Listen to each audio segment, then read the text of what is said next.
नमस्कार. या भागामध्ये आपण उद्योग स्थानिकीकरणाचे घटक किंवा उद्योगाचे स्थान निश्चित करताना विचारात घ्यावयाचे घटक पाहणार आहोत. म्हणजे फॅक्टर्स डिटरमाइनिंग लोकेशन. प्रवर्तकाला उद्योग किंवा व्यवसाय स्थापना करण्यापूर्वी विविध घटकांचा विचार करावा लागतो.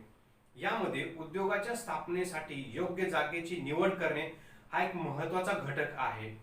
उद्योगाची कार्यक्षमता आणि नफ्याचे प्रमाण जागेच्या निवडीवर अवलंबून असते. जागेची निवड करताना महत्त्वाच्या घटकांचा विचार करावा लागतो. या घटकांचा आता आपण विचार करू. त्यातील पहिला घटक आहे तो म्हणजे कच्च्या मालाची उपलब्धता. उद्योगाचे स्थान निश्चित करण्यापूर्वी कच्च्या मालाची उपलब्धता विचारात घेतली जाते. कच्च्या मालाच्या उपलब्धतेवर उद्योगाची उत्पादन क्षमता अवलंबून असते. तसेच कच्च्या मालाचा पुरवठा आणि कच्चा माल वाहून आणण्याचा खर्च याचाही योग्य असा विचार केला गेला पाहिजे. नाशवंत वस्तूंचे उद्योग सामान्यपणे कच्च्या मालाच्या केंद्राजवळ स्थापन होत असतात. त्याचप्रमाणे योग्य किमतीत आणि नियमितपणे कच्चा माल ज्या भागामध्ये उपलब्ध होतो त्याच भागात उद्योग हे स्थापन केले जातात. त्यानंतर पुढचा घटक आहे तो म्हणजे कुशल कामगारांचा पुरवठा. उद्योगाकरिता श्रमशक्ती ही आवश्यक असते. ही श्रमशक्ती कामगारांच्या क्षमतेवरच अवलंबून असते. कामगार कुशल, अकुशल किंवा अर्धकुशल असू शकतात. उद्योगामध्ये या तिन्ही प्रकारच्या कामगारांची गरज असते. ज्या उद्योगाकरिता आवश्यक असलेल्या कामगारांची गरज पूर्ण होते त्या ठिकाणी संबंधित उद्योगाची स्थापना केली गेली तर कामगारांचा प्रश्न सहज हा सुटू शकतो. उदाहरणार्थ ग्रामीण भागामध्ये अकुशल कामगार भरपूर असतात व अकुशल कामगार कमी दरात देखील मिळू शकतात. त्यानंतर पुढचा घटक आहे तो म्हणजे बाजारपेठेची निकटता. उद्योगाचे स्थान निश्चित करताना बाजारपेठ जवळ आहे किंवा नाही याचाही विचार करावा लागतो. लोकांची आवड निवड, शासकीय धोरण तसेच स्पर्धा या बाबींचा बाजारपेठेवर परिणाम होत असतो. बाजारपेठ अशी असावी की जेथे मागणी खूप आहे, स्पर्धा कमी आहे व शासनाचे अडथळे देखील शक्यतो नाहीत, तरच उत्पादित वस्तूंची विक्री मोठ्या प्रमाणात होते. काही वस्तू अशा असतात की त्यांना लागणारा कच्चा माल कमी खर्चात प्राप्त होतो परंतु त्या वस्तूंची किंमत मात्र जास्त असते. असे उद्योग बाजारपेठेजवळ स्थापन होतात. याच कारणास्तव अनेक लघु उद्योग दाट लोकसंख्येच्या प्रदेशात स्थापन केले जातात. त्यानंतर पुढचा घटक आहे तो म्हणजे भांडवल पुरवठा. उद्योगाच्या स्थापनेमध्ये भांडवल पुरवठा महत्त्वाचा वाटा उचलतो. उद्योग स्थापनेसाठी, चालवण्यासाठी व त्याचा विकास करण्यासाठी योग्य प्रकारे भांडवल पुरवठा केला गेला पाहिजे. थोडक्यात उद्योगाच्या स्थापनेपासून उत्पादित वस्तू बाजारपेठेत पाठवण्यापर्यंतच्या सर्व प्रक्रियेमध्ये भांडवल मोठ्या प्रमाणात लागते. म्हणून भांडवल पुरवठा अखंड होत राहील याविषयी संपूर्ण खबरदारी घेतली पाहिजे, तरच उद्योगाची भरभराट होऊ शकते. आपल्या देशामध्ये मुंबई असेल, कोलकाता असेल, चेन्नई असेल या शहरांच्या ठिकाणी उद्योगाचे मोठ्या प्रमाणात स्थानिकीकरण झालेले आहे. कारण उद्योगांना अल्प व्याज दरात मोठ्या प्रमाणात भांडवल पुरवठा हा करावा लागतो. मग अशा या ठराविक शहरामध्ये उद्योगाचे स्थानिकीकरण त्यामुळे आपल्याला दिसते. त्यानंतर आहे वाहतूक व दळणवळण. उद्योग स्थापनेच्या दृष्टीने वाहतूक व दळणवळणाची सोय महत्त्वाची मानली जाते. कच्चा माल असेल, यंत्रसामुग्री असेल, पक्का माल असेल, एका ठिकाणाहून दुसऱ्या ठिकाणी वाहून न्यावा लागतो. यासाठी वाहतुकी साधने कार्यक्षम, जलद व स्वस्त दरात उपलब्ध झाली पाहिजेत. या सोयीमुळे उत्पादन खर्च कमी होऊ शकतो व वस्तूंच्या किमती तुलनेत कमी होतात.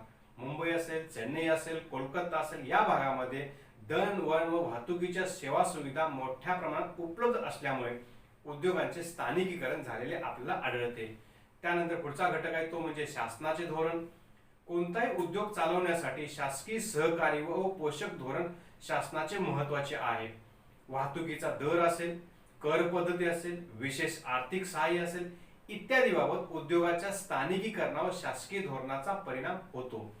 भारतामध्ये सुती कापड उद्योग असेल, लोखंड व पोलाद उद्योग असेल, साखर उद्योग असेल इत्यादींचा विकास हा शासनाच्या संरक्षक अशा धोरणामुळे झालेला आहे. सध्याचे शासनाचे धोरण हे विकेंद्रीकरणाच्या अनुषंगाने अनुकूल दिसून येते. त्यानंतर पुढचा भाग आहे तो म्हणजे पाणी पुरवठा. उद्योग वाढीसाठी नियमित व वेळेवर पाणी पुरवठा झाला पाहिजे. काही उद्योग तर अशा प्रकारचे असतात की त्यांना मोठ्या प्रमाणावर व सतत पाणी पुरवठा आवश्यक असतो. उदाहरणार्थ साखर उद्योग असेल, ताग उद्योग असेल, रासायनिक उद्योग असेल, लोह व पोलाद उद्योग असेल. या उद्योगांना पाणी योग्य प्रमाणात पुरवले नाही तर उत्पादनावर विपरीत परिणाम होतो. म्हणून असे उद्योग स्थापन करण्यापूर्वी पाणी पुरवठ्याच्या सोयी उपलब्ध आहेत किंवा नाही याची खात्री करणे जरुरीचे असते. त्यानंतर पुढचा घटक आहे तो म्हणजे सामाजिक घटक. ज्या विभागामध्ये उद्योग उभारावायचा असेल त्या विभागातील सामाजिक परिस्थिती कशा प्रकारची असेल, कोणते सामाजिक घटक सक्रिय आहेत हे विचारात घ्यावे लागते. विशिष्ट विभागामध्ये सामाजिक अशांतता निर्माण होत असेल तर त्याचा त्या भागातील उद्योगाच्या विकासावर परिणाम होतो. म्हणून उद्योगाचे स्थानिकीकरण करण्या अगोदर सामाजिक घटक व सामाजिक परिस्थितीचा आढावा घेणे महत्त्वाचे असते. त्यानंतर पुढचा भाग आहे तो म्हणजे गोदामे व शीतगृहाची व्यवस्था. एखाद्या उद्योगामध्ये तयार केलेला माल साठवून ठेवण्याची सोय नसेल तर त्या मालाच्या दर्जावर परिणाम होतो व त्यामुळे मालाच्या विक्री किमतीवर परिणाम हा होऊ शकतो. उलट गोदामाची व्यवस्था असेल तर नाशवंत वस्तू साठवण्यासाठी शीतगृहाची व्यवस्था असेल तर माल साठवून योग्य वेळी तो विक्रीस काढला जातो. त्यामुळे चांगल्या किमतीमध्ये माल विकता येतो. म्हणून गोदामे व शीतगृहाची व्यवस्था हा घटक देखील उद्योगाच्या स्थानिकीकरणामध्ये महत्त्वाचा मानला जातो. त्यानंतर पुढील घटक आहे तो म्हणजे शक्ती साधनांची उपलब्धता. उद्योगामध्ये निरनिराळ्या प्रकारची यंत्रे वापरली जातात. ही यंत्रे चालवण्याकरिता विशिष्ट प्रकारची शक्ती लागते. म्हणून वीज असेल, इंधन असेल, कोळसा असेल इत्यादी बाबींचा उपलब्धता कोणत्या विभागामध्ये आहे याचाही शोध घ्यावा लागतो. भारतामध्ये जमशेदपूर येथे लोखंड व पोलाद उभारण्याचे प्रमुख कारण म्हणजे त्या भागात असलेल्या कोळशाच्या व लोखंडाच्या खाणी होय. त्यानंतर पुढील घटक आहे तो म्हणजे अद्ययावत संशोधन विषयक सोयी. आज सर्वच क्षेत्रामध्ये स्पर्धा आहे, नवीन शोध लागत आहेत, आवडीनिवडीमध्ये बदल होत आहेत. या बाबींचा विचार केला तर उद्योगाकरिता अद्ययावत साधने उपलब्ध झाली पाहिजेत. त्याचप्रमाणे उत्पादित वस्तू चांगल्या दर्जाची असली पाहिजे. हे सर्व साध्य करण्याकरिता संशोधन करणे आवश्यक आहे. संशोधन कार्याकरता आवश्यक त्या सेवा सुविधा उपलब्ध असल्या पाहिजेत तरच उत्पादित वस्तू स्पर्धेच्या बाजारपेठेत टिकून राहील व उद्योगाला स्थिरता प्राप्त होईल. त्यानंतर पुढचा मुद्दा आहे तो म्हणजे अग्निशामक दलाची सोय. उद्योगामध्ये केव्हाही कोणतेही संकट निर्माण होऊ शकते. या संकटामध्ये अग्नी हे एक संकट असू शकते. उद्योगामध्ये अचानकपणे आगीचे संकट येऊ शकेल. याकरता उद्योग उभारलेल्या विभागामध्ये अग्निशामक दलाची योग्य अशी सोय असणे आवश्यक आहे. त्यानंतर पुढचा घटक आहे तो म्हणजे राजकीय घटक. ज्या विभागामध्ये उद्योग स्थापना करावायचे आहे त्या भागातील राजकीय वातावरण देखील पोषक असले पाहिजे. यामध्ये सत्तेवर कोणता राजकीय पक्ष आहे, प्रामुख्याने विरोधी पक्षाचे त्या भागातील महत्त्व किती आहे, या पक्षांचे उद्योगाविषयी धोरण कसे आहे इत्यादी बाबी या अधिक महत्त्वाच्या आहेत. राजकीय घटक जर उद्योग वाढीच्या विरोधात असतील किंवा एखाद्या प्रकल्पाच्या विरोधात असतील तर मात्र अनेक प्रकारच्या अडचणी या येऊ शकतात. या उलट राजकीय पक्ष उद्योगांच्या व विकासाच्या बाजूने असतील तर अनेक प्रकारे प्रत्यक्ष व अप्रत्यक्ष उद्योगांना पोषक वातावरणच मिळते. त्यानंतर पुढील घटक आहे तो म्हणजे स्थानिक कर व कायदे. ज्या विभागामध्ये उद्योग उभे केले जातात त्या विभागातील कर पद्धती जर जाचक असेल किंवा मोठ्या प्रमाणावर कर आकारले जात असतील तर उद्योग वाढीवर त्याचा वाईट परिणाम होतो. तसेच उद्योग उभारण्याबाबत पोषक कायदे नसतील तर उद्योगांचा विकास होण्यास मदत होत नाही. या उलट स्थानिक कर माफक असतील, कायदे पोषक असतील तर उद्योगांचा विकास झपाट्याने हा होऊ शकतो.